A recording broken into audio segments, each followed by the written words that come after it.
Bom, a aula da semana passada foi, quem ainda lembra? A salvação e o advento do Salvador. O advento do Salvador. Hoje a lição de número 4, dia 22 de outubro de 2017. Tem como título? A salvação, o amor e a misericórdia. Salvação, o amor e a misericórdia de Deus.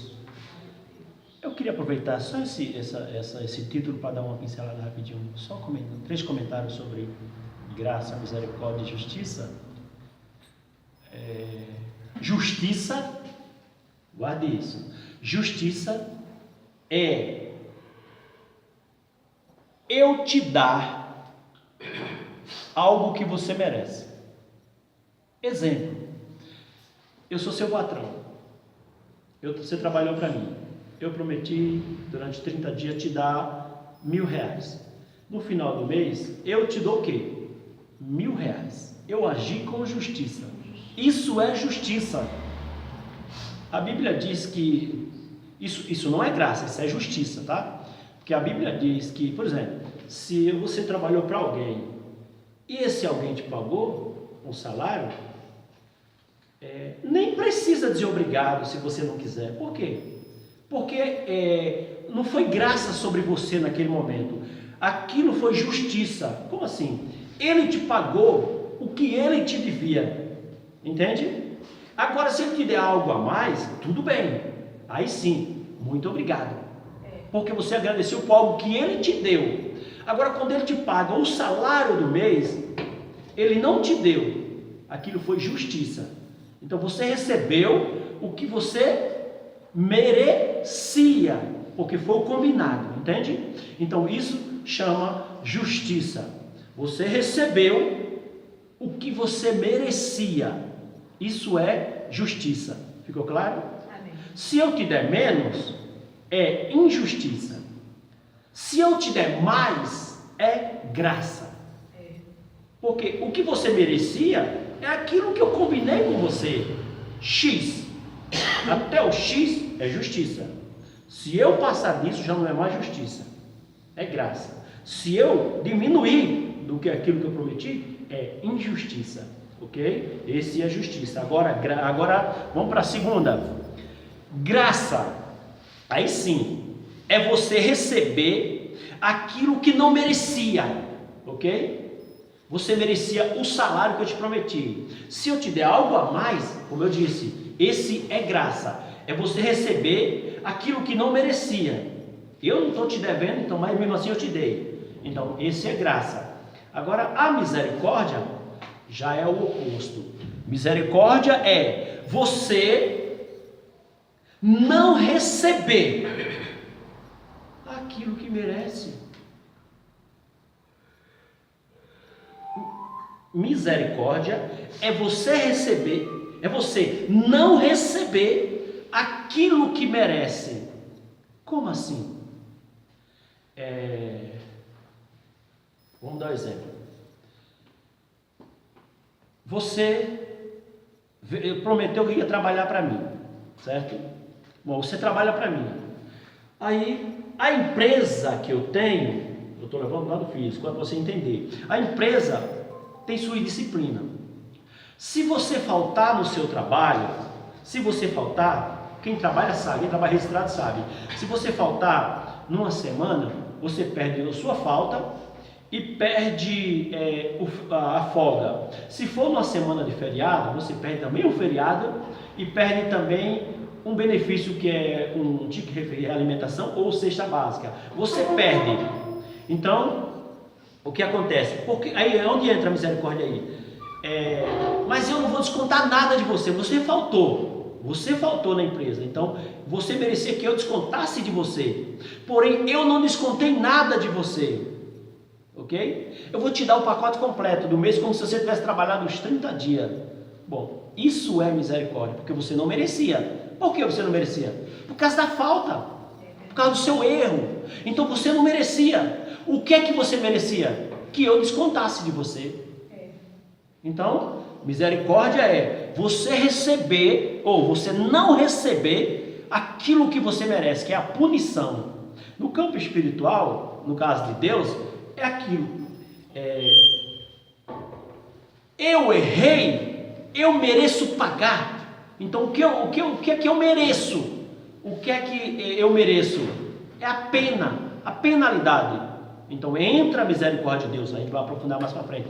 Entra a misericórdia de Deus e não permite que eu pague o preço que era para pagar pelo meu erro.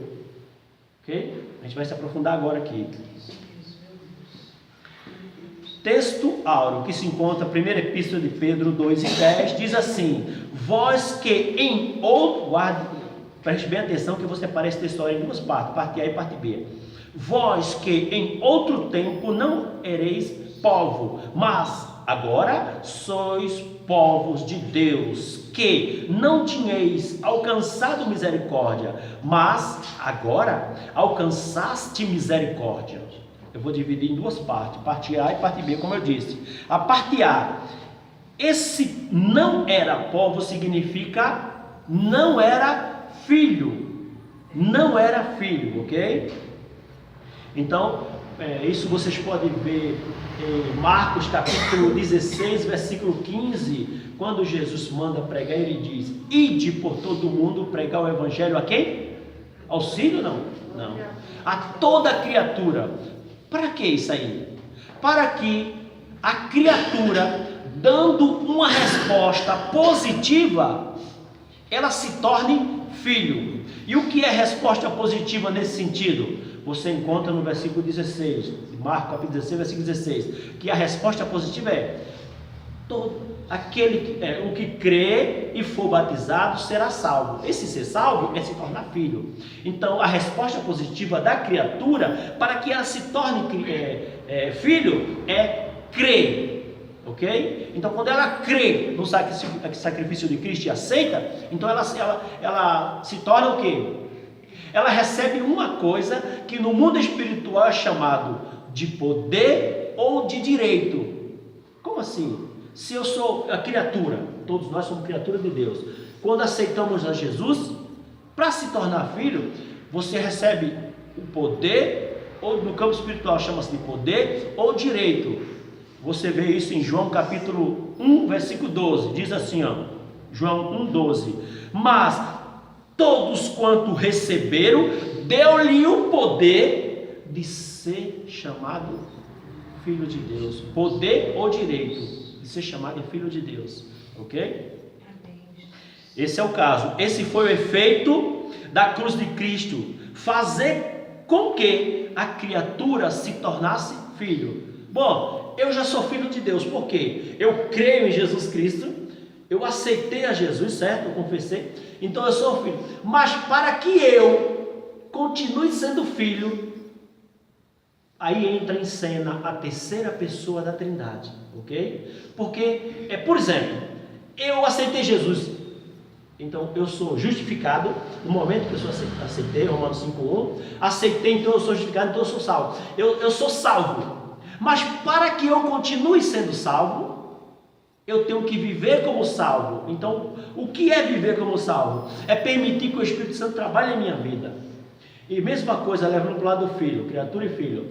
Eu sou criatura, aceitei Jesus, me tornei, recebi o direito de ser filho, de ser chamado de filho. Então eu sou filho. Para que eu continue sendo filho, entra em cena a atuação do Espírito, da terceira pessoa da Trindade, que é o Espírito Santo.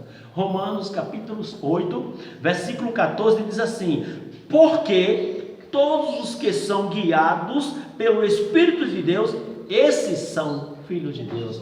Então, aceitei, sou filho, eu preciso continuar vivendo como salvo, como filho. Então, eu preciso me deixar que Ele me guie. Amém? Essa foi a parte A. Agora a parte B. Que não tinhais alcançado misericórdia, mas agora alcançar de misericórdia. A misericórdia está distante do ser humano. Escute só, a misericórdia, para você alcançar, se não alcançou é porque está distante, certo? Então a misericórdia está distante do ser humano. Por exemplo, a misericórdia é aqui, esse aqui é o ser humano, então está distante do ser humano 2 passos, Quem pode me dizer qual é o nome desses 2 passos? Ó, a misericórdia está distante do ser humano, numa distância de 2 passos. Os 2 passos está em Provérbios 28:13. Diz assim: a quem cobre as suas transgressões nunca prosperará, mas os que confessam, primeiro passo é esse, confessa, e deixa, segundo passo, alcançará a misericórdia. Glória a Deus. Os que confessam e deixam, esses 2 passos. Você confessou e deixou, você alcançou a misericórdia. É o que tem em Provérbios 28:13. Ok? Esse é o nome dos 2 passos. É bom, muito importante conhecer. Agora uma pergunta aí, vamos lá. Quando você confessa, você confessou e deixou, já alcançou a misericórdia. Agora uma pergunta para vocês. Mas qual é o efeito da misericórdia em nossas vidas? Qual é o efeito da misericórdia em nossas vidas? Ninguém melhor do que a própria Bíblia para responder, né? Mas pastor, pode falar. O amor de Cristo, o amor de Deus? Não, o amor de Deus é a causa da misericórdia. A misericórdia é o efeito, mas o amor de Deus é a causa. Entendeu? É a causa. Agora, qual é o efeito da misericórdia na nossa vida? Provérbio capítulo 16, versículo 6. Diz assim: pela misericórdia e verdade, a iniquidade é perdoada. Olha para aí. Provérbio 16, 6. Pela misericórdia e verdade, guarda essa palavra, pela misericórdia e verdade, a iniquidade é perdoada. E pelo temor ao Senhor, os homens se desviam do mal. Mas eu queria chamar a sua atenção para a misericórdia e verdade. Bom, a misericórdia já está clara aqui, que a misericórdia e a encaminhação, a misericórdia de Deus, a nossa iniquidade são o quê? Perdoada. Agora tem a misericórdia e verdade. E agora? A misericórdia já falando. E essa verdade que está falando aqui, qual é? Você encontra em João capítulo 14, versículo 6. Eu sou o caminho, a verdade e a vida. Ó, então essa verdade é Jesus. Amém? Glória a Deus. Glória a Deus. Está bem claro aqui? Louvado seja Deus. Vamos entrar agora na verdade prática. Verdade prática diz assim: a partir de seu amor misericordioso, aprove a Deus enviar seu Filho para morrer em lugar de quem? Da humanidade. Glória a Deus. A gente pode estar tirando aqui essa verdade prática. Vamos lá. Bom, primeiro aqui, o amor e a misericórdia de Deus foi a base, guarde isso. O amor e a misericórdia de Deus foi a base para a elaboração do plano de salvação para toda a humanidade. Não partiu do homem, partiu de Deus. Para você saber a causa da sua salvação, você precisa conhecer o que é graça, misericórdia na prática. Graça e misericórdia na prática. Eu já tenho falado em aulas passadas, irmãos, sobre a misericórdia e sobre a graça, ok? A misericórdia é o que mesmo? É Deus não nos dá o que? Aquilo que nós merecemos. A misericórdia é Deus não nos dá aquilo que merecemos.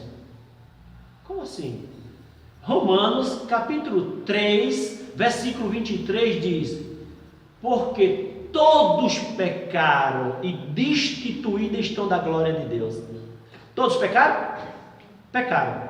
Sim, mas qual é a penalidade para quem pecou? Romanos capítulo 6, versículo 23. Porque o salário do pecado é a morte. Essa é a parte B, parte A. Porque o salário do pecado é a morte. Se toda a humanidade pecou, essa referência diz, Romanos 3, 23. E Romanos 3 e 26 diz que o salário de quem pecou é a morte. A gente merecia o quê? A morte. Então entra o quê? A misericórdia de Deus. Se eu pequei, e a Bíblia diz que é o meu salário, eu devo morrer. Entra, então Deus deve me dar o quê? Deus deve me dar a morte. Então misericórdia é Deus não me dar aquilo que eu mereço, que é a morte.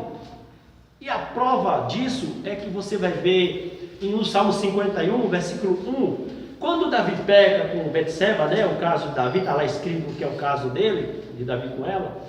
A primeira, quando ele vai falar com Deus, você sabe qual é a primeira palavra que ele diz? Não, a primeira palavra é: tem misericórdia de mim. É a primeira palavra que ele fala. Pode abrir Salmo 51. Diz assim, Salmo 51, ó: tem misericórdia de mim, ó Deus, segundo a tua benignidade, apaga as minhas transgressões segundo a multidão das tuas misericórdias, lava-me completamente da minha iniquidade e purifica o meu pecado. Porque eu conheço as minhas transgressões e o meu pecado está sempre diante de mim. Ele reconheceu, mas a primeira coisa que ele disse: Senhor, tem misericórdia de mim. Ele estava mudar as palavras. Quando ele disse: Senhor, tem misericórdia de mim, ele falou: Senhor, não me dá aquilo que eu mereço, que era a morte. Ele estava dizendo isso. O que a gente merece, amém? Irmão, agora esse é o ponto positivo para nós. Agora o ponto negativo é o mesmo ponto do perdão, ok? Eu falei da misericórdia, das coisas boas, de boa para nós. Agora a parte negativa, ok? A misericórdia de Deus é igual o perdão de Deus. Se não haver perdão horizontal, não há perdão vertical. Se não houver misericórdia horizontal, não há misericórdia vertical. Ok? Vamos para a Bíblia para provar isso aí. Perdão. Mateus capítulo 6, versículo 12 diz assim: e perdoa-nos as nossas dívidas. Assim, aqui é Jesus ensinando a orar. Assim como nós temos perdoando os nossos devedores. Então, Deus só libera perdão para quem perdoa. Esse é perdão. A misericórdia é a mesma causa, mesma coisa do perdão. Mateus 5 e 7 diz assim: bem-aventurados os misericordiosos, porque alcançarão misericórdia. Ok? Então, se eu quiser ser perdoado, eu preciso liberar perdão. Se eu quero ser participante da misericórdia de Deus, eu preciso ser misericordioso. O crente precisa entender que ele é carente da misericórdia de Deus, assim como o seu próximo é carente da sua misericórdia. Como assim? É fácil. Meu irmão pecou, aí eu uso de justiça para com ele, ao invés de usar misericórdia. Meu Deus. Você sabe por que muitas vezes a gente faz isso? Porque o pecado dele é diferente do nosso. Eu mostrei aqui, todos nós pecamos. Às vezes nós julgamos, usamos com justiça para com o irmão, para com a pessoa, só porque o pecado dela é diferente do nosso. Nós temos pecado, a Bíblia diz que todos pecaram. Vou falar para você. Dá um exemplo aqui. Ontem eu estava conversando com ela e ela falou que o esposo dela ainda não foi para Cristo, que o desejo dela é que ele viesse, caminhasse junto com ela, né? E aí ela falou que ele se embriaga, né? E ela fica irritada, ele vai para cima, às vezes, cobrar. Aí um dia Deus falou para ela assim: ei, peraí, como foi que eu te tratei?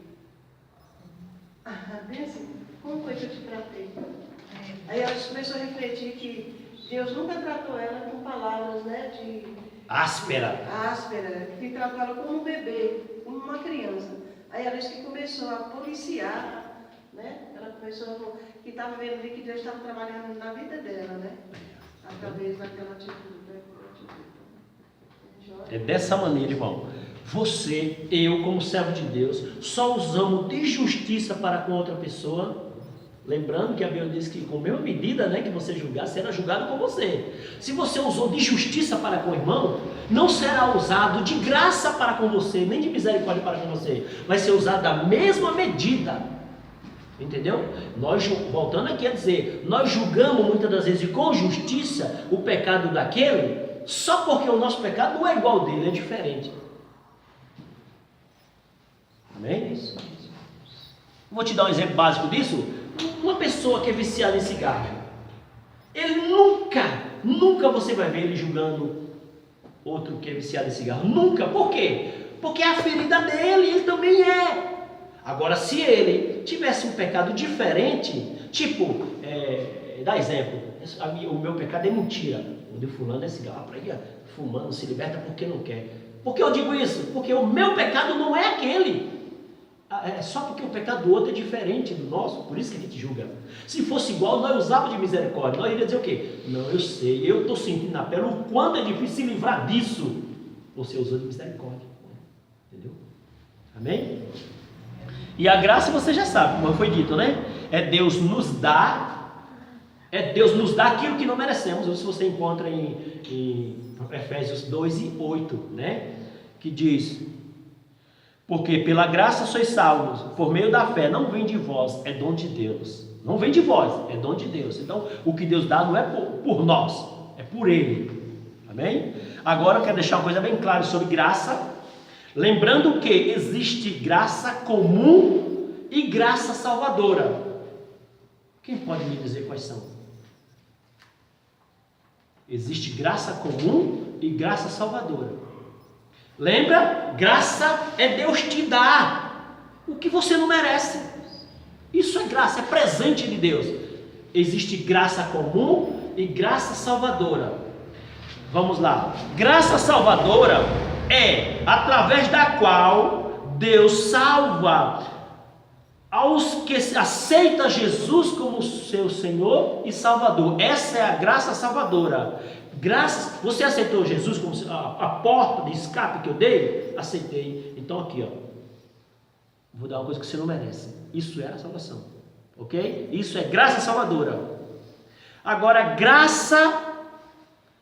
já a graça comum é algo que Deus dá a todos. Com a palavra comum, irmão, significa todo. Fé comum significa fé de todos. Salvação comum significa salvação de todos, ok? Comum significa todos. Então, a graça comum é a graça que Deus libera para todos. Qual é a graça que Deus libera para todos? Oh, irmão, você merece a chuva? Não. A mesma chuva que cai para você, cai para o ímpio. Cai para aquele que diz, eu odeio Deus. Ou para aquele que diz, eu nem acredito que Deus existe. Cai para ele também. Ele não merece. Mas cai para ele. Você também não merece a chuva, mas cai para você. Assim como cai para você, cai para ele. O sol, o ar. Isso é graça comum, que é graça para todos. Agora, por que Deus libera? Por que a graça comum é liberada para todos? Porque é algo que não tem valor eterno. Agora, a graça salvadora tem valor eterno. Excede a esta vida, ok? É por isso que Deus libera para todos, porque não tem valor eterno, só valor eterno tem para a graça salvadora, que é liberada só para aqueles que aceitam a Jesus, amém? Glória a Deus. Já, por outro lado, né? Já a graça salvadora será aplicada só e exclusivamente aos que creem e aceitam Jesus como seu Senhor e Salvador.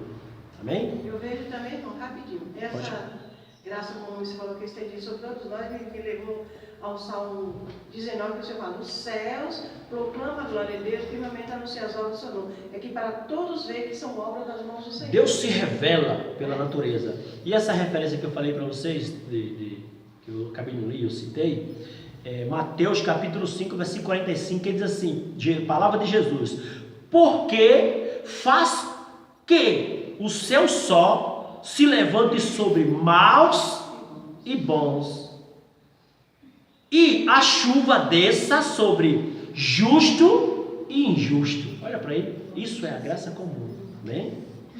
Vamos lá para a leitura bíblica em classe, que se encontra primeira epístola de João capítulo 4, do versículo 13 ao 19. O versículo 13, eu vou ler, os irmãos dão prosseguimento. Diz assim: nisto conhecemos que estamos nele, e ele em nós, pois que nos deu do seu Espírito. E vimos e testificamos que o Pai enviou o seu Filho para Salvador do mundo. Qualquer que confessar que Jesus é o Filho de Deus, Deus está nele e ele em Deus. E nós conhecemos e cremos no amor que Deus tem, que Deus nos tem. Deus é amor e quem está em amor está em Deus e Deus nele. Nisto é perfeito o amor para conosco, para que no dia do juízo tenhamos confiança, porque qual ele é, somos nós também neste mundo. No amor não há temor, antes o perfeito amor lança fora o temor, porque o temor tem consigo a pena, e o que teme não é perfeito em amor. Nós o amamos porque ele nos amou primeiro. Esse último versículo, viu que maravilha? Aí que demonstra que o plano de salvação não veio da gente, não foi por causa da nossa necessidade, não. Por que nós amamos a Deus? Olha para aí. Porque Ele nos amou primeiro. O amor dele é incondicional. O nosso é condicional. O amamos, a Bíblia está dizendo, o amamos porque Ele nos amou primeiro. Eu vou aprofundar nisso. Tem uma coisa muito importante sobre amor a Deus, amamos a Deus e sobre o conhecimento de Deus. Vai ser aprofundado nessa lição. Vamos lá, introdução. A salvação é obra do imenso, guarda essa palavra. Salvação é obra do imenso amor de Deus e de sua misericórdia, e de sua maravilhosa misericórdia. Essa obra só foi possível porque o Pai amou tanto a humanidade a ponto de dar o seu próprio Filho para morrer no lugar dela. Assim, por intermédio de sua misericórdia, Deus concedeu perdão ao pecador, fazendo deste seu filho por adoção, dando-lhe vida em abundância. Oh, glória! Louvado seja Deus. Eu chamei sua atenção para essa palavra, irmão. A salvação é obra do imenso amor de Deus. Você sabe a palavra imensa? Por exemplo, dá um exemplo para você, para explicar para você. Você sabe o tamanho do Brasil? Aí a outra pessoa diz: rapaz, eu não sei, eu sei que é imenso. É sinal que para ele não consegue contar o tamanho, ou medir o tamanho. Ele disse: é imenso. E a prova que esse amor é realmente incalculável, que o apóstolo João, quando foi escrever, porque Deus amou o mundo, sabe que palavra ele usou? Porque Deus amou o mundo. Que tamanho, João? Não sei. Foi de tal maneira, de tal, quando ele usa a expressão tal maneira, é que ele não consegue expressar. Por exemplo, olha para mim, alguém diz assim: o irmão Reginaldo só quer ser o tal. Já ouviram essa expressão? Só quer ser o tal? Então, ele quis dizer, ele só quer ser o máximo. Entendeu? Deu para entender? Todos nós já ouvimos essa palavra. Fulano só quer ser o tal. Significa, ele só quer ser o máximo, só quer ser mais. É por isso que ele usou essa expressão, porque o amor de Deus é o mais. Tem outra palavra que Malaquias usou também, esse tal, quando ele foi se referir às bênçãos de Deus em favor do dizimista. Ele disse o quê? Uma bênção tal. Está lá, se você abrir aí em Malaquias 3:10, olha o que ele disse. Malaquias 3:10: trazei todos os dias uma casa do tesouro, para que haja mantimento em minha casa, e depois fazei prova de mim. nisto, diz o Senhor dos Exércitos, se eu não vos abrir a janela do céu e não derramar sobre vós uma bênção tal. Aí ele completa dizendo, até que não haja lugar suficiente para recolher. Ó, então o tal significa imenso, não dá para medir. Amém? Aleluia, Deus. Glória a Deus. Agora trazendo isso aqui para uma aplicação prática, né? Trazendo isso para uma aplicação prática, não existe nada, falando do amor de Deus, não existe absolutamente nada que você possa fazer para Deus te amar mais. Não existe, por outro lado, não existe absolutamente nada que você possa fazer para Deus te amar menos. Não existe. Você pode fazer o que você quiser, não muda nada. O amor de Deus é incondicional. Ele vai te amar. Ah, mas eu odeio esse Deus para mim é igual não sei o que, eu não acredito. Não adianta. Deus olha para você como um filho rebelde, só um filho rebelde, mas Ele vai continuar te amando. Só se você morrer, aí sim. Enquanto a vida, porque a Bíblia diz que o amor de Deus, a sua misericórdia é eterna, é para sempre. Esse para sempre é na minha vida. O meu para sempre, como ser humano, acaba quando eu morro. Ok? Esse meu para sempre acaba quando eu morro. Então morreu, não existe mais misericórdia para Deus. O que fez, fez. O que não fez, não fez. Ok? Então, o amor de Deus, não existe nada. Nada. Irmão, escute só. Quando você vê um vídeo, por exemplo, por aí, dizendo assim, eu vou observar muito rápido, um vídeo. Ah, quem já ouviu de vocês Com Deus não se brinca, um vídeo com esse título. A Cazuza fumando baseado no palanque, essa é para ti, Deus. O outro fez, irmão, particularmente, eu não acredito que Deus saia por aí matando as pessoas só porque não acredita nele ou porque xinga ele. Eu não acredito. Porque essas pessoas, Deus não tem inimigo, tá? Essas pessoas que faz isso se acha, se sente como se fosse inimiga de Deus, mas Deus não tem inimigo. Se Deus tiver inimigo, Ele não é Deus. Se Deus tiver inimigo, Ele não é Deus. O diabo não é inimigo de Deus, porque Deus quiser destruir, Ele destrói. Então não é inimigo, continua sendo criatura. O Criador é superior, o Criador não tem inimigo. Você, como criatura, pode se sentir inimigo do Criador, mas Deus não tem, porque inimigo é aquele que a gente tem dificuldade de combater, e Deus não tem dificuldade de combater ninguém, ok? É isso mesmo, Deus. Eu vou dar uma prova para vocês, que esses negócios por aí, que Deus não anda matando pessoas, só porque desacredita dele, só porque xinga ele, vou dar uma prova, que esse povo são ímpio. Vou dar uma prova bíblica que Deus não sai. Olha o que diz a Bíblia, olha para mim. Provérbio, capítulo 3. Primeiro, irmão, antes de eu falar sobre esse que Deus não anda matando, eu quero falar primeiro sobre o amor de Deus. Depois eu entro nessa questão, no tópico. Eu vou falar aqui sobre o amor de Deus. Primeiro, sobre o seu amor. Irmão, não existe nada que você possa fazer para que Deus te ame mais ou menos. Quando você erra e Deus te repreende, até essa repreensão é uma demonstração do amor de Deus para com você. Nossa, Deus me repreendeu, até isso é uma demonstração do amor dele. Eu errei, eu desobedeci a Deus, tal, até isso é uma demonstração do amor de Deus. Provérbio 3:12 diz, porque o Senhor repreende aquele a quem ama, assim como o pai, o filho a quem quer bem. Então, primeiro, depois eu entro naquela questão do que Deus não sai matando, ok? No tópico.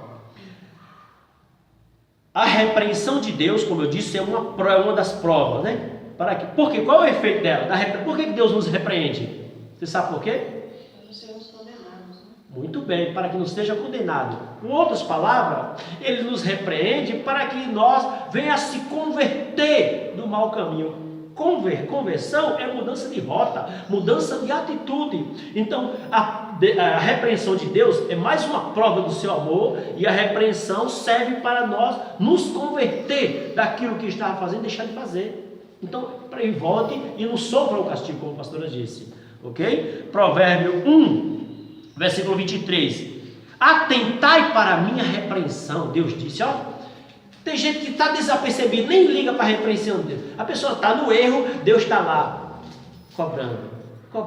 Mas as pessoas só gostam de vir para um culto quando a palavra é de bênção. Eu te abençoo, você vai ser próspero, você vai ser isso. Mas quando é uma palavra de repreensão, muitos não aceitam. Mas Deus está dizendo, atentai, ou seja, preste atenção. Fique alerta para a minha repreensão. Ok? Glória a Deus. Vamos lá que eu vou explicar mais para frente aquela outra parte que eu falei. Vamos lá para os tópicos. O maravilhoso amor de Deus. Agora, primeiro subtópico. Deus é amor. Se é difícil dimensionar o amor de uma mãe pelos filhos, imagine o amor de Deus, que é mais profundo e incomensurável. Neste sentido, Deus usou o profeta Oséias para demonstrar o verdadeiro amor pelo seu povo, ainda que os israelitas se apresentassem indiferentes a esse amor. Ora, o amar reflete a natureza do próprio Deus, pois Ele é amor, sendo o Pai a própria essência do amor. Nós, seus filhos, somos apenas dotados por Ele com a capacidade de amar. Assim, a maior demonstração do amor de Deus pelo mundo foi quando Ele entregou vicariamente o seu filho, o seu amado filho.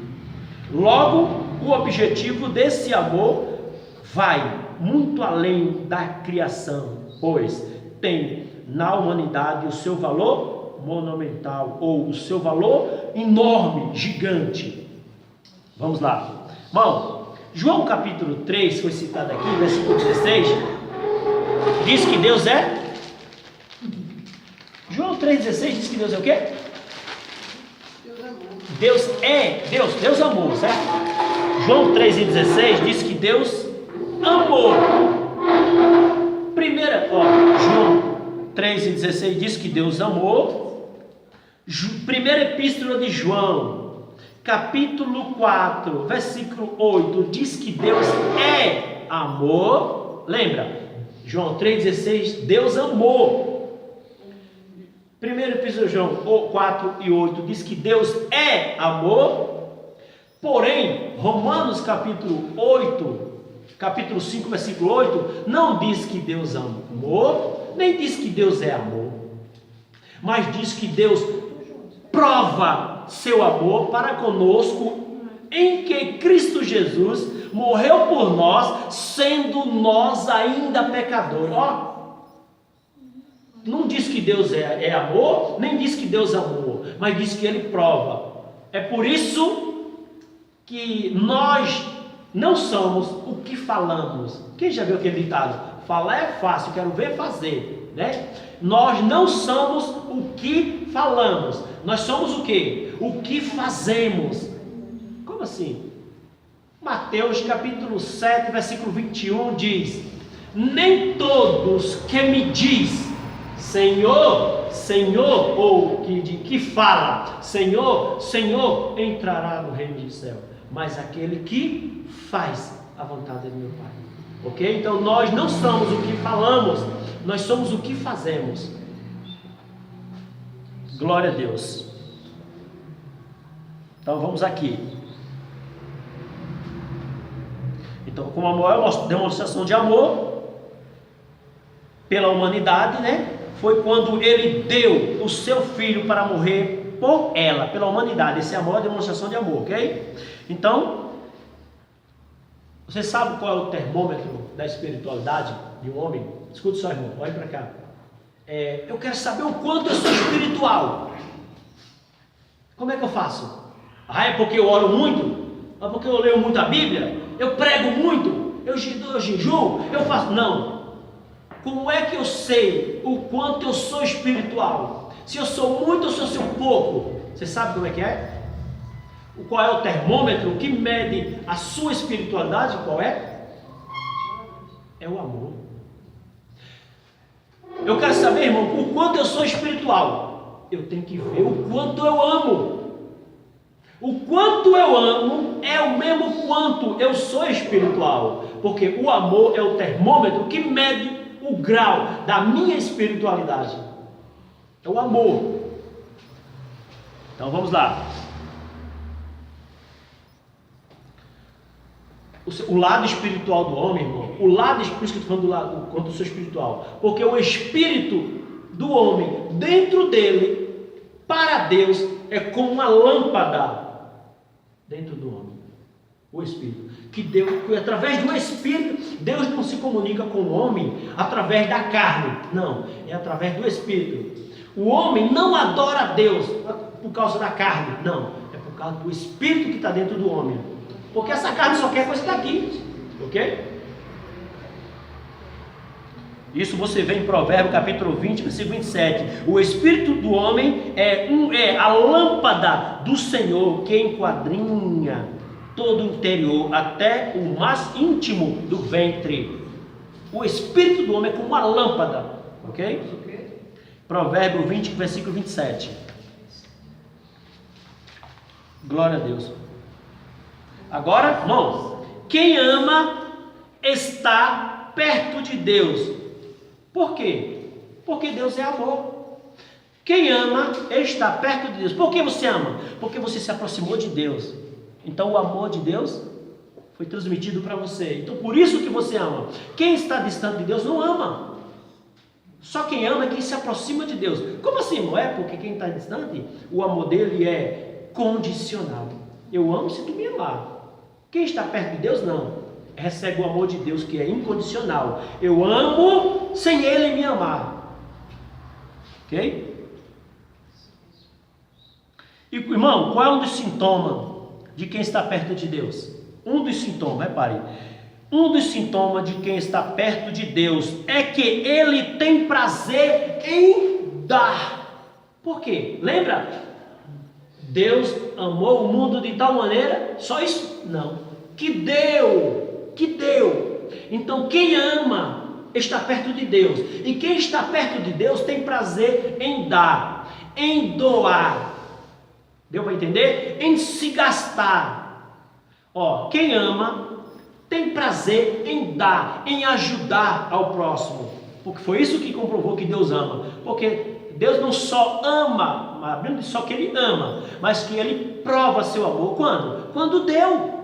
Então, para eu provar, eu tenho que dar algo em prol das pessoas. O meu tempo, a minha vida, uma ajuda financeira, seja qual for, uma palavra. Então, quem ama tem prazer em dar. Isso é o que comprova que eu amo.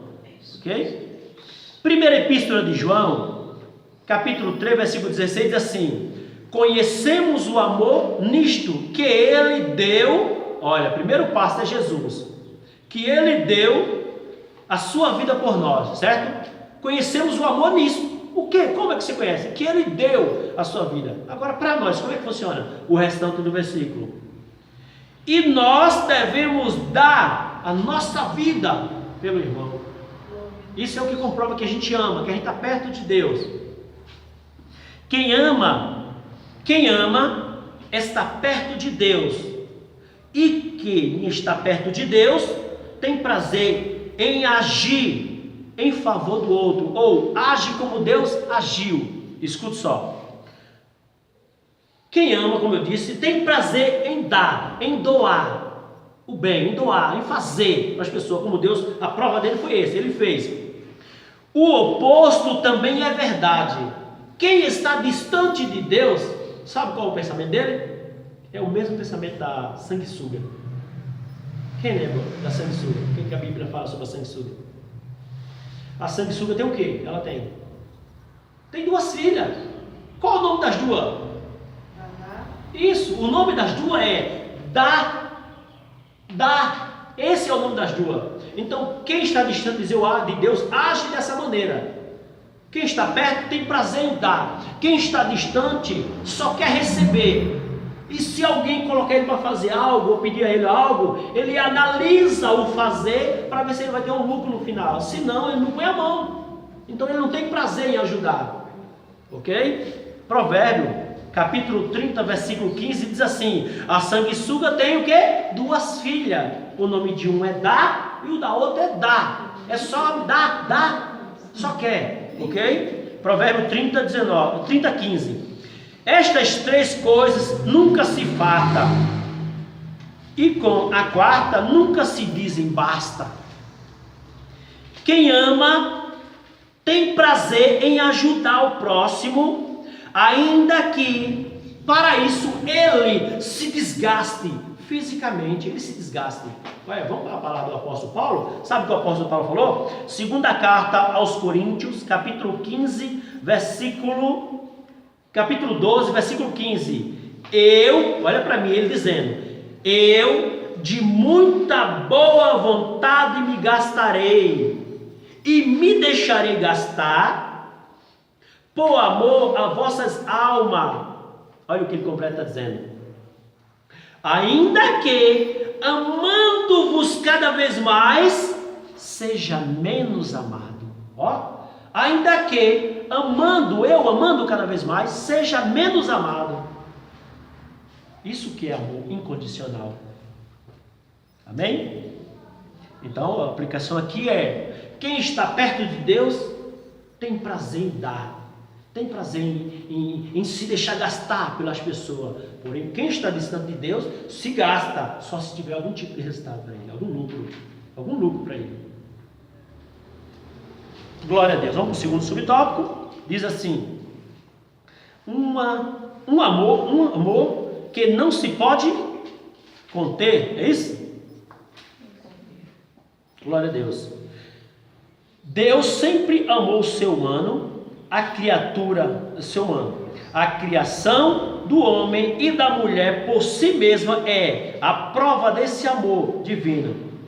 Nesse aspecto, o amor de Deus pela humanidade é incondicional, ou seja, não há nada que o ser humano possa fazer para aumentá-lo ou diminuí-lo. Entretanto, há uma tensão entre o amor de Deus e a sua justiça. Guarda essa palavra: amor e justiça. Como conciliar isso?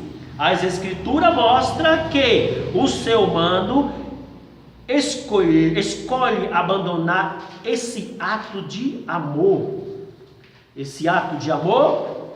de modo que o Altíssimo, respeitando o livre-arbítrio do homem, o entregou à sua própria condição. Assim, o amor e a justiça de Deus se concilia.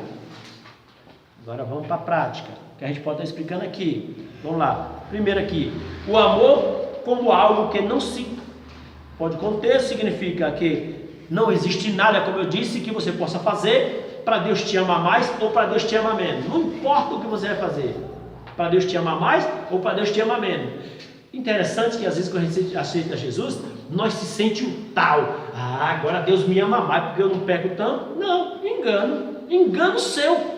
Sabe por quê? Porque se você ver as palavras de Jesus, eu não vim pelos sãos, eu vim pelos doentes. Se você for olhar para esse lado do pecado, eu vim pelos doentes, não foi pelos sãos.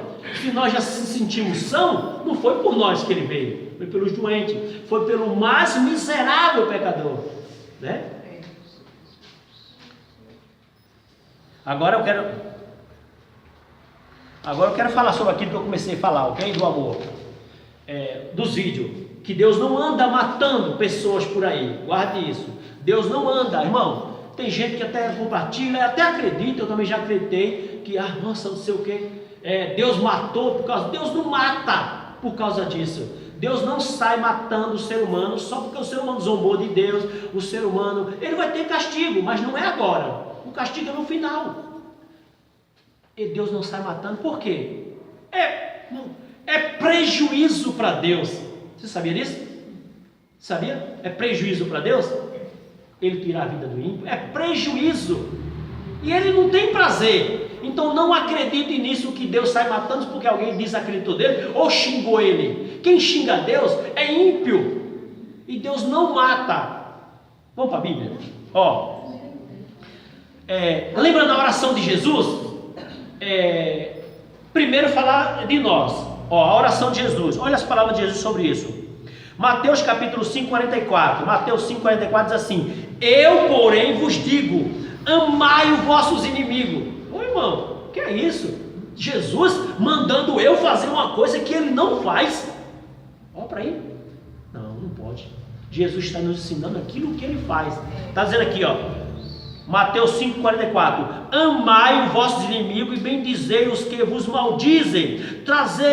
Fazei o bem aos que vos odeiam e orai pelos que vos maltratam e vos perseguem, para que sejais filhos de Deus, vosso Pai, que está no céu. Se Jesus nos ensinou a amar, orar pelos nossos inimigos, é porque Deus faz dessa maneira. Deus não mata. Eu não acredito só porque a pessoa quer uma prova disso. Vamos mais para a Bíblia. Olha o que a palavra de Deus, no livro do profeta Ezequiel, capítulo 18, versículo 23. Olha aí, Deus falando: desejaria eu de alguma maneira, olha Deus falando, desejaria eu de alguma maneira a morte do ímpio? Ezequiel 18, 23, palavra de Deus: desejaria eu de alguma maneira a morte do ímpio? Diz o Senhor Deus: não desejaria, antes que ele se converta dos seus maus caminhos e viva. É palavra de Deus. Quer outra referência? No mesmo livro, Ezequiel, capítulo 33, versículo 11, diz assim: diz-lhe: vivo eu, diz o Senhor Deus, que não tenho prazer na morte do ímpio. Não tenho prazer. Se Deus não tem prazer, ele vai matar? Não tenho prazer na morte do ímpio, mas que o ímpio se converta do seu caminho e viva. Convertei-vos dos vossos maus caminhos, pois por que razão morreria, casa de Israel? Deus não quer que o ímpio morra. Por quê? Porque, como eu disse, é prejuízo para Deus. Como assim, irmão, é prejuízo para Deus? Existe uma luta. Vamos dar exemplo. No campo espiritual, o bem e o mal. O diabo querendo juntar a maior quantidade de gente para ir para onde? Certo? E Deus, ele ia mandar o seu filho em vão? Não. Ele não quer que o ímpio morra. Porque se o ímpio morrer, é como se assim, essa Deus perdeu. Porque quem ganhou quando o ímpio morre? Quem ganha? O diabo. Então Deus não mata por isso. Deus não quer matar. Ele está dizendo, fez tudo isso. Vai ter consequência? Sim, mas é no futuro. Não agora. Escute só. Agora, por outro lado, Deus tem prazer na sua morte. No ímpio não, mas no justo Deus tem prazer na morte. Parece um negócio meio estranho, né? Nossa, Deus tem prazer na minha morte. Sim, porque quando um justo morre, Deus ganhou, ele não tem como mais se desviar. Então é lucro para Deus. Então Deus ganhou. Isso você vê no Salmo 116, versículo 15. Preciosa é a vista do Senhor a morte dos seus santos. É preciosa, porque não tem como mais ele se desviar. Então naquela Deus ganhou. Amém? Aleluia. Glória a Deus. Irmão, olha, no final o ímpio vai ter as suas consequências, porque a vida, Deuteronômio no capítulo 30, versículo 19, deixa bem claro que todas as escolhas que fazemos são escolha de bênção, escolha de maldição, escolha de morte ou escolha de vida. Foi Deus que falou, a sua própria palavra, Deuteronômio capítulo 30, versículo 19: os céus e a terra tomo hoje por testemunha contra vocês, que propõem o bem e o mal, a morte e a vida. Escolhe, pois, a vida. É o que ele disse, Deuteronômio 30:19, está lá. Então isso está nos dizendo que a nossa vida é feita de escolhas positivas ou escolhas negativas. Cabe a mim escolher. Gálatas capítulo 6, versículo 7. Não errei. Deus não se deixa escarnecer. Tudo que você plantar, você vai colher. Okay? E colheita é feita no meio? Não, é feita no final. Amém? Vamos para o terceiro subtópico? Terceiro subtópico: a certeza do amor de Deus. As relações humanas, infelizmente, implicam trocas.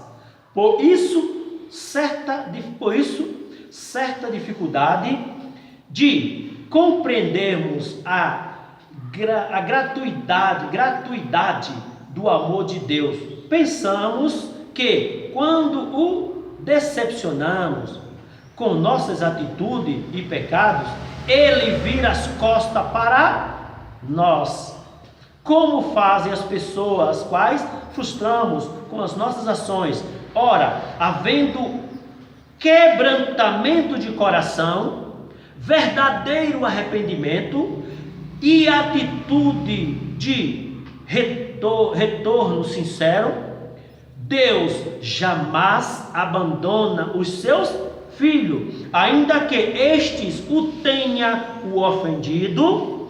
Assim ele nos convida a experimentar do seu perdão e a desfrutar do seu amor como filhos muito amados. E isso tudo acontece porque o amor de Deus não se baseia no ser humano, o objetivo do seu amor, mas nele mesmo, a fonte inesgotável de amor. Glória a Deus. Primeiro aqui,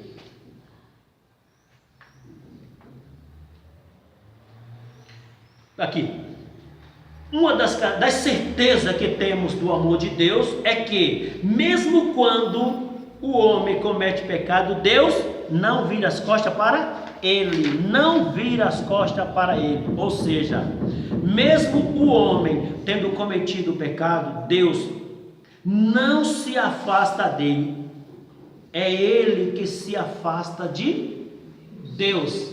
Ó, não é Deus. Eu cometi pecado. Não é Deus que se afasta de nós, é nós que se afasta de Deus. Como assim, irmãos?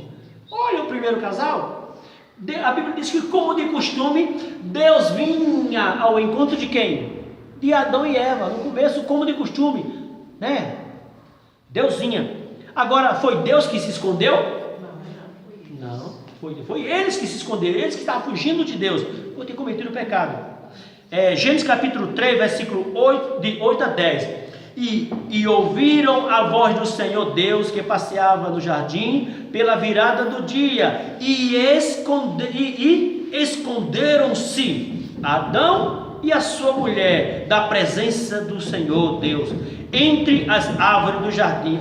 Se esconderam entre as árvores do jardim. E chamou o Senhor Deus a Adão e disse-lhe: onde estás? E ele disse: ouvi a tua voz soar no jardim e temi, porque estava nu e escondi. Agora, por que Adão e Eva fugiram da presença de Deus? Você sabe por quê? Pecaram. Por causa do pecado. Porque pecaram. Porque as suas obras foram mal. Por isso que eles fugiram Porque Deus é o quê? Deus é luz. Olha o que Jesus disse. João capítulo 3, versículo 20 e 21. Porque todo aquele que faz o mal odeia a luz. Todo aquele que faz o mal odeia. E Adão e Eva naquele momento fez o mal. E não odeia a luz. E não vem para a luz. Por que ele não vem para a luz? Para que as suas obras não sejam reveladas. Ok? Para que as suas obras não sejam reveladas. Por isso que ele não vai para a luz. Então, por esse motivo, não é Deus que abandona o homem, é o homem que foge da presença de Deus. Deus, irmão, Deus sabe que somos propícios ao erro por causa da natureza pecaminosa. Deus sabe. Primeira Epístola de João 2:1 diz: meus filhinhos, estas coisas vos escrevo para que não peque. Olha, Deus sabe, a prova que Deus sabe que somos propícios ao pecado. Essas coisas vos escrevo para que não peque. Mas se pecar, temos um advogado. Temos um advogado. Não peque, mas se pecar, porque ele sabe que somos propícios ao erro por causa da natureza pecaminosa. Mesmo tendo cometido o pecado, o que Deus gostaria de ver em nós é um arrependimento verdadeiro. Um arrependimento verdadeiro. É aquilo que eu citei ainda agora, de Provérbios capítulo 28, versículo 13. E o arrependimento verdadeiro, ele precisa vir acompanhado de quê? Do confessar e deixar. Para quê? Para que ele alcance a misericórdia. Amém? Atos capítulo 3, versículo 19 diz: arrependei-vos, pois, e convertei-vos. Para que eu preciso me arrepender e me converter? Ele completa dizendo: para que seja apagado os vossos pecados. Então, vamos lá. Salmo 51, versículo 17. Os sacrifícios para Deus são o espírito quebrantado. A um coração quebrantado e contrito não desprezarás. Ó Deus. Errou. Errar, a gente erra, porque Deus sabe a nossa natureza. Mas Deus não quer ver isso na gente. É aquilo que eu disse ontem. Eu errei por causa disso, por causa daquilo. Foi o caso de Adão e Eva. Senhor, eu errei porque a mulher que tu me desse. Mulher, Senhor, eu errei porque a serpente me enganou. Deus não quer ver isso. Sabe o que Deus quer ver? Senhor, a culpa foi minha. Eu errei, me perdoe. Isso é um coração quebrantado. Um arrependimento verdadeiro. Ok?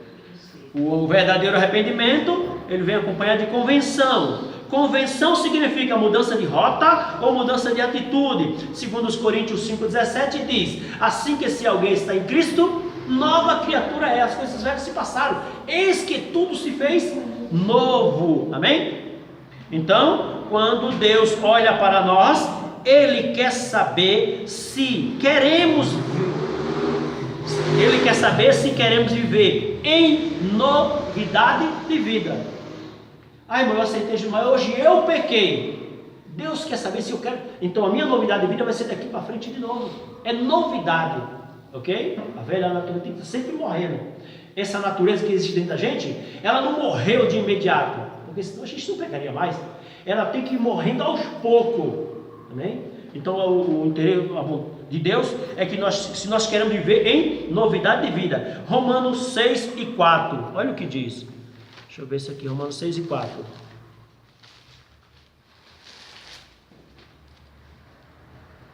De sorte que fomos sepultados com Ele pelo batismo na morte. Romanos 6 e 4. Na morte. Para que, como Cristo ressuscitou dos mortos, pela glória do Pai, assim andemos nós também em novidade de vida. Amém? Glória a Deus. Fechamos o primeiro tópico, vamos partir para o segundo. Segundo tópico. Tem como título um Deus misericordioso. Primeiro tópico, subtópico. O que é misericórdia? É a fidelidade de Deus mediante a aliança de amor estabelecida com a humanidade, apesar da infidelidade dela. Por conseguinte, a misericórdia do Pai torna-se favor imerecido para com o pecador, que merecia a condenação eterna, a fim de livrá-lo tanto da morte física quanto a espiritual. Quão permeadas de misericórdia são as obras de Deus. Glória a Deus. A gente pode estar comentando aqui. Vamos lá. Primeiro aqui.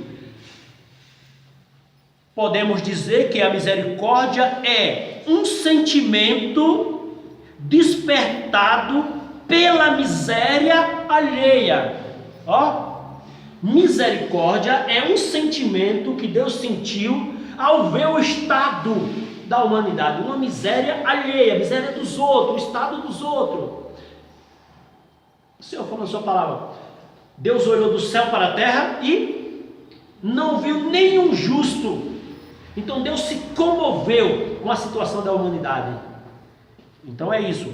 Assim como Deus é amor, Ele também é misericordioso. Salmo 103:8 diz: misericordioso e piedoso é o Senhor, longânimo, grande em benignidade. A misericórdia de Deus é igual, como eu disse, o perdão que nos concede. Amém? Glória a Deus. Vamos lá.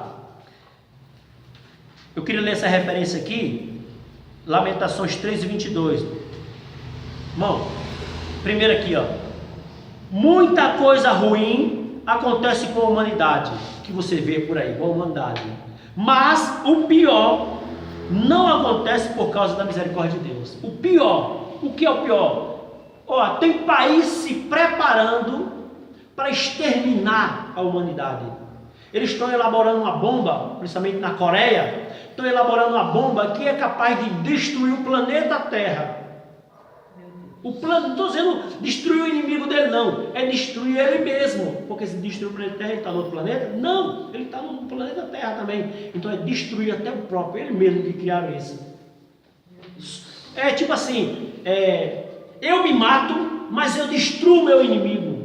É mais ou menos assim. É igual o Estado Islâmico, que homem-bomba, coloca a bomba no seu corpo, eu vou me matar, mas eu vou destruir alguém. Então é dessa maneira que eles pensam, ok? Então estão criando essa bomba. Então o pior não acontece com a humanidade por causa da misericórdia de Deus. É o que diz Lamentações, capítulo, está aí, ó, na referência 3:23, 3:22. A misericórdia do Senhor é a causa de não sermos consumidos. Ok? Essa é a misericórdia de Deus. Então, é essa misericórdia que é aplicada a todos. Salmos, então, todos, eu disse todos, porque essa misericórdia, não tem nada a ver com salvação, é aplicada a todos. Então, porque essa misericórdia de Deus é aplicada a todos. Isso você, Salmo 145, versículo 9. O Senhor é bom para todos, não é só para o justo, é bom para todos. E a sua misericórdia são sobre todos, toda a sua obra. Ou seja, o ímpio não é obra de Deus? Assim como nós somos obra de Deus, o ímpio é criatura de Deus. Então é obra. Então a misericórdia de Deus é sobre toda a sua obra. Amém? Vamos lá para o segundo subtópico. O Pai da misericórdia. A Bíblia afirma que Deus é o Pai da misericórdia pelo fato de conhecer a estrutura humana, pois Ele mesmo o criou. O Altíssimo exerce a sua misericórdia demorando a irar-se e não nos tratando segundo as nossas iniquidades. Pois Deus conhece a nossa estrutura e lembra-se de que somos pó. Baseado na expressão dessa misericórdia, o pecador arrependido, guarde isso, o pecador arrependido pode tranquilizar o seu coração e, no lugar de sentir-se perturbado e aflito, descansa no perdão e na reconciliação de Deus. Jesus Cristo, o Filho de Deus, manifestou na prática do seu ministério a divina misericórdia do Pai, a compaixão demonstrada pelo Filho aos pecadores, e o olhar terno de Jesus diante do sofrimento humano, expressam a imagem do Pai da misericórdia. Pai da misericórdia. Irmão, a Bíblia diz em João capítulo 8, versículo 44, que o diabo é pai da mentira. Quando a Bíblia diz que o diabo é pai da mentira, é porque a mentira foi originalizada nele. Ele que elaborou, ele foi o primeiro a mentir, ele foi o criador, ok? Então quando fala pai, é porque ele foi o criador, vem dele. É a única coisa que a Bíblia atribui ao diabo como criação dele, é a mentira. Então, falando de pai da mentira, para trazer para Deus, quando diz que Deus é pai da misericórdia, quer dizer que a misericórdia foi gerada em Deus, veio a partir dele. Se alguém sente misericórdia, porque Deus permitiu que ele sentisse, porque Deus é pai, é o criador da misericórdia, ok? Glória a Deus. Vamos lá.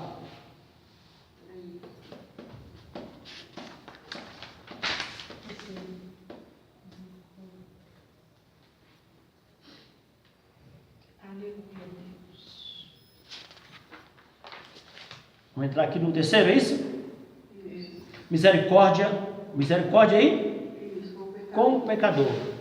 De nada adiantaria a misericórdia divina se não fosse o seu impacto sobre a vida cotidiana do pecador. Logo, a misericórdia de Deus pode ser experimentada a cada dia, pois ela nunca acaba. O Altíssimo é longânimo para com o pecador, dando-lhe sempre nova chance de perdão, olha para aí, e libertação do poder do pecado, mediante a misericórdia divina. Somos libertos dos adversários, livres da destruição, cercados e coroados de cuidadosamente pelo Todo-Poderoso. Assim, apesar da situação dramática do pecador, a misericórdia de Deus pode alcançá-lo milagrosamente. Glória a Deus. Aleluia. Vamos lá. Primeiro aqui, a misericórdia é aplicada sobre as nossas vidas todos os dias. Vamos aqui. Enquanto estamos vivendo nessa carne, nesse corpo, devemos entender uma coisa: somos carentes da misericórdia de Deus. Porque quando você aceita Jesus, você é livre da penalidade do pecado. Hoje nós estamos sendo livres do poder do pecado, mas enquanto não estivermos totalmente libertos do poder do pecado, ainda continuaremos pecando. Não vivemos na prática do pecado. Pecamos, mas não vivemos na prática do pecado. Quem vive na prática do pecado é quem tem pecado de estimação, quem premedita o pecado. Então, por que somos carentes da misericórdia de Deus? Porque ainda pecamos. E se pecamos, tem castigo sobre o pecado. Por isso somos carentes. Quando estiver nesse corpo, após o arrebatamento da igreja, não estaremos mais nessa carne. Então, não é a misericórdia de Deus que entra em ação. No momento é a transformação desse corpo. Aí seremos libertos de quê? Da terceira etapa, que é a presença do pecado. Amém? Então, quando estivermos nesse corpo, somos carentes da misericórdia de Deus. Irmão, isso não quer dizer que Deus é tolerante, que Deus tolera o pecado, tá? Mas você ainda peca sim. Mas isso não quer dizer que Deus tolera o pecado. Ele é tolerante com o pecador, não com o pecado. Ele é tolerante porque ele sabe da nossa natureza, sabe da nossa fragilidade. Lucas 17:4 diz: e se pecar contra ti 7 vezes no dia, e 7 vezes no dia vier ter contigo, dizendo arrependi-me, perdoa. Jesus ensinou isso. Então é porque Deus age dessa forma, ok? Ele não é tolerante com o pecado. Miqueias, no livro do profeta Miqueias, capítulo 7, versículo 18 e 19, diz assim: quem é Deus semelhante a ti, que perdoa a iniquidade e que passa por cima da rebelião do restante da tua herança? Ele tornará a apiedar-se de nós, sujeitará as nossas iniquidades, e tu lançará todos os seus pecados nas profundezas do mar. Ó, a misericórdia de Deus. Isaías 43, versículo 25. Deus falando, aí ele repete, eu mesmo sou o que apago as tuas transgressões, por amor de mim e dos teus pecados, não me lembro mais. Ó, glória a Deus. E ainda falando sobre a misericórdia de Deus sobre o pecador, a graça e a misericórdia de Deus sobre nossas vidas, não é para que vivamos uma vida de pecado, não, mas é para que resistamos o pecado. Isso é a base, o amor e a misericórdia de Deus. Como assim? Não é para que eu viva pecando, não, é para que eu resista ao pecado. E onde entra a misericórdia aí? É que se caso o pecado, um pouco do pecado, passar pela brecha da resistência, Deus tem misericórdia de nós. Por quê? Ele está vendo nossa resistência, nosso esforço a rejeitar o pecado. Amém? É para rejeitar. E a prova disso é que 1 Coríntios capítulo 6, versículo 12, palavra do apóstolo Paulo, todas as coisas me são lícitas. Ó, até o pecado é lícito. Todas as coisas me são lícitas. Mas nem todas me convêm. Todas as coisas me são lícitas, mas eu não me deixarei dominar por nenhuma, porque aquilo domina, aquilo escraviza. Amém? Isso realmente é liberdade, ou seja, eu sou livre para fazer, mas não faço porque tenho graça para resistir ao pecado. Amém? Vamos lá para o terceiro tópico? Terceiro tópico tem como título: o amor, bondade e compaixão na vida do salvo. Primeiro subtópico: amor como adoração a Deus. O pecador não alcançado pela graça divina, por natureza é inimigo de Deus, chegando até mesmo a odiá-lo, mas por se torna inimigo de Deus e chega até a odiá-lo, mas por intermédio da reconciliação que Cristo operou na cruz, o próprio Deus tomou a iniciativa e capacitou o salvo a amá-lo. Por isso, o mandamento bíblico convida o ser humano a amar ao Senhor Deus acima de todas as coisas. Isso não é apenas uma lei moral, mas um sentimento de profunda devoção de coração, uma necessidade concedida pelo Altíssimo ao homem para que este desfrute do deleite de sua presença. Logo, mediante o amor divino, o salvo em Cristo é levado a demonstrar em atitudes e palavras o quanto ele ama a Deus, sabendo que isso só foi possível porque o Pai o amou primeiro. Glória a Deus. Então, como eu disse, quando você, pela misericórdia de Deus, se aproxima de Deus, o que Deus Ele transmite para você. Deus é amor, então você tem amor no coração. Esse amor, a Bíblia deixa bem claro, que é derramado em nossos corações pelo Espírito de Deus. Enquanto nós se aproximamos de Deus, Ele age, damos lugar, Ele derrama, e esse amor vai fazer o quê? Causar um efeito na nossa vida e na vida do próximo.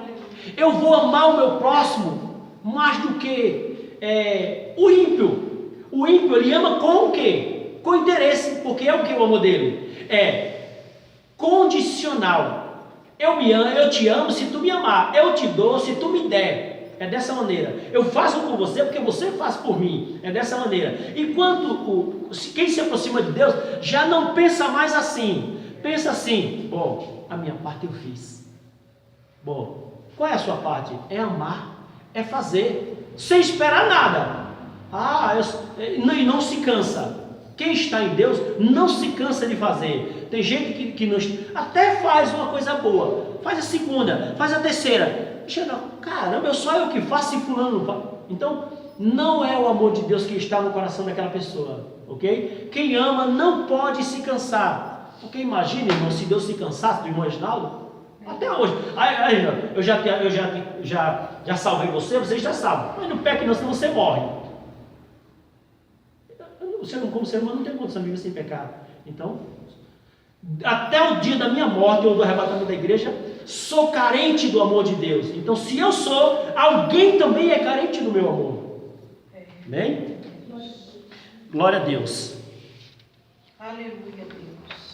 Então, nós amamos, não é porque somos bonzinhos. Nós amamos porque Deus nos amou primeiro. Amém?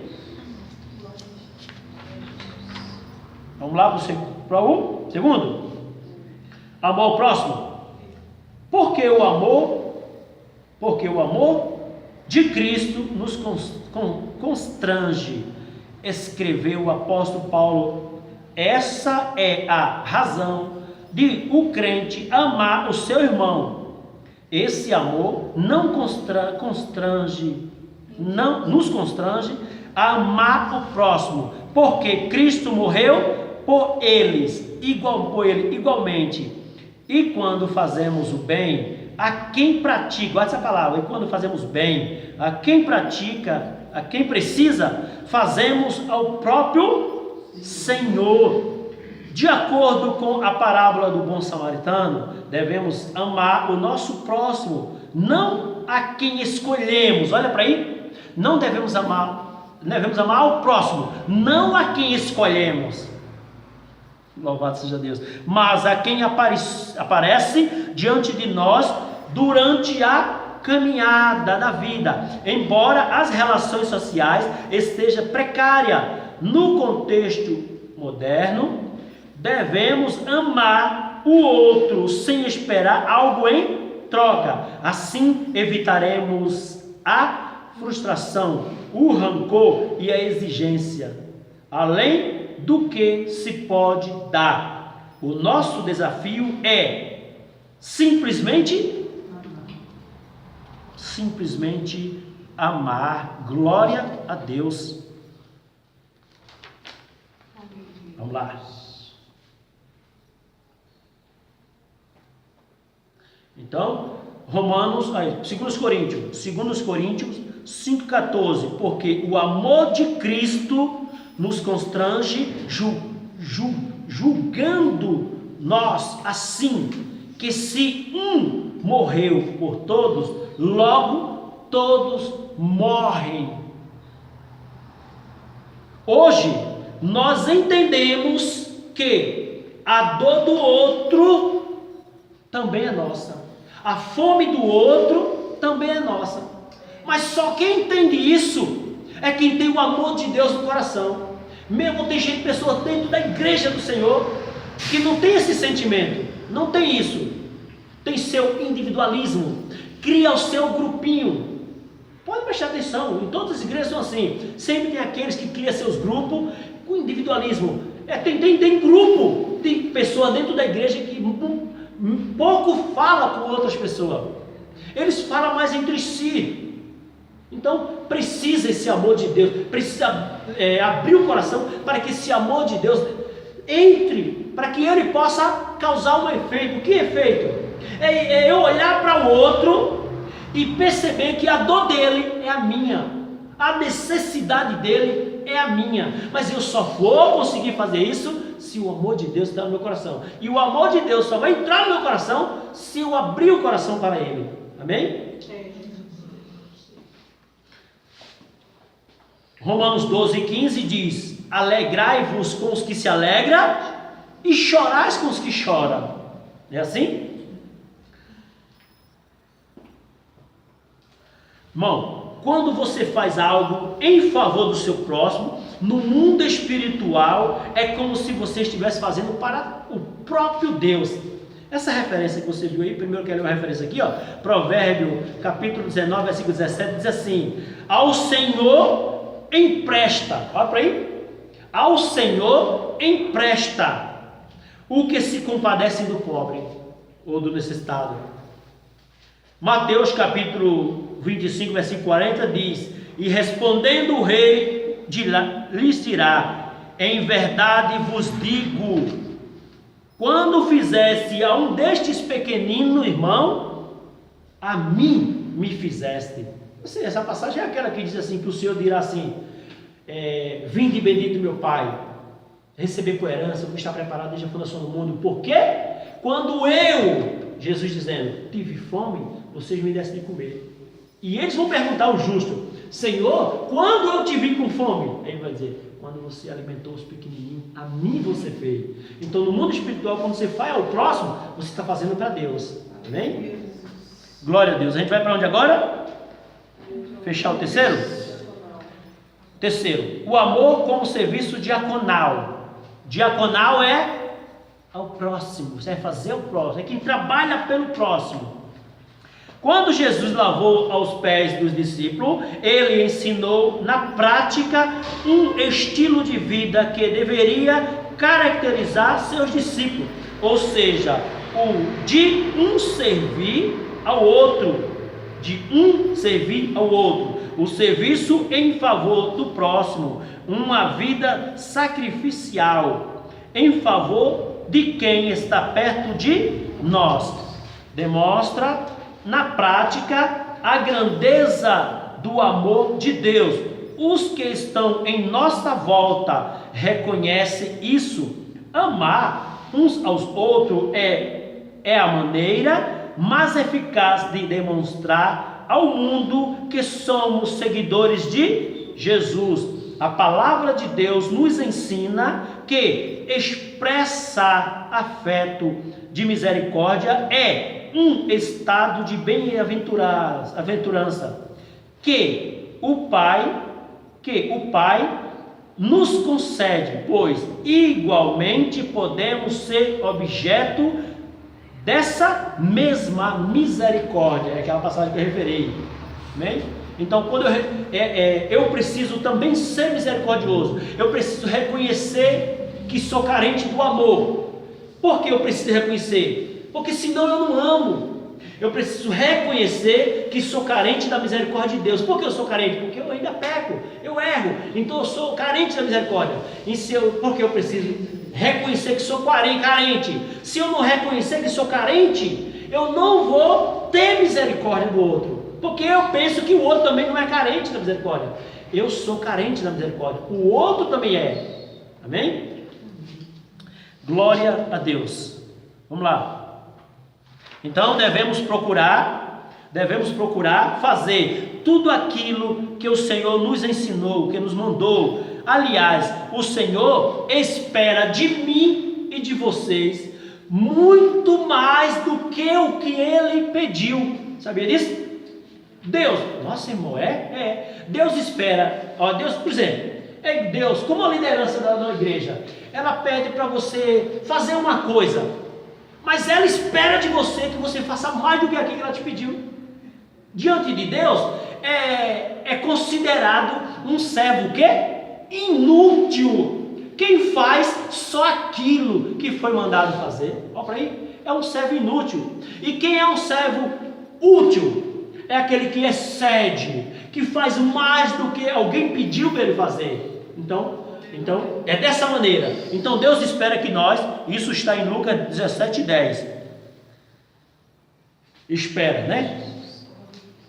Glória a Deus. Então nós devemos fazer mais do que aquilo que Deus pede, para que se tornamos um servo útil. Filemon, carta de Paulo a Filemon, capítulo 1, versículo 21, diz assim: escrevi-te, Paulo dizendo, escrevi-te confiando na tua obediência. Aí ele completa dizendo, sabendo que ainda farás mais do que o que eu digo. Ou seja, Paulo está pedindo algo a ele. Aí Paulo diz, eu confio na tua obediência, sabendo que tu farás muito mais do que aquilo que eu estou te pedindo para fazer. Amém? Então o servo útil é aquele que vai além do que espera que ele vá. Por exemplo, se pedir para tu andar 1 milha, anda 2. Amém? Essa está em Mateus 5,41. Eu ainda quero, para findar aqui, eu ainda quero deixar uma referência bíblica para aqueles que, de alguma maneira, estão envolvidos com a obra do Senhor. Primeira carta de Paulo aos Coríntios, 15:58, diz assim: portanto, meus amados irmãos, sede firmes e constante, sempre abundante na obra do Senhor, sabendo que o vosso trabalho não é vão no Senhor. E quero concluir essa lição dizendo: o amor e a misericórdia de Deus extrapola a compreensão humana, pois ainda que se use os melhores recursos linguísticos, estes não seriam capazes de descrever quão imensuráveis são estas virtudes divinas. Nem mesmo o amor de uma mãe pelo seu filho é capaz de sobrepor o amor e a misericórdia do nosso Deus. Por isso, resta-nos expressar esse amor em nossa relação com cada criatura.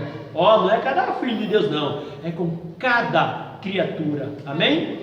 Que Deus abençoe a vida dos irmãos. A próxima aula será a aula número 5, que irá como título: a obra da salvação, a obra salvífica de Jesus Cristo. Desde já agradeço a minha oportunidade.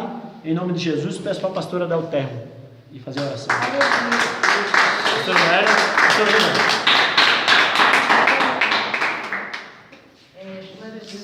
Agradecer a Deus, né?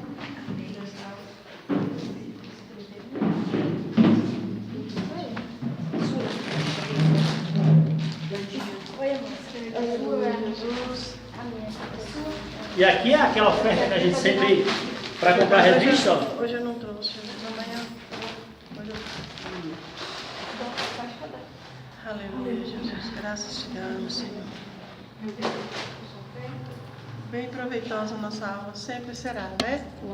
Sempre ficará a alma dentro dos nossos corações, uma semente que vai brotar lá adiante, né? Glória a Deus. Senhor, nós te agradecemos nesta manhã, pela tua bondade, pela tua misericórdia, sempre que tem nos alcançado, Pai. Obrigado no decorrer desse dia, dai-nos a direção do teu Espírito, a tua graça. Abençoa o almoço e família com cada um, Pai. Aqueles que não puderam estar aqui, Senhor, visita com a tua bondade, com a tua misericórdia e os alcança, Senhor. Quem pedirá? Por Jesus é o nosso pastor, Nada nos faltará.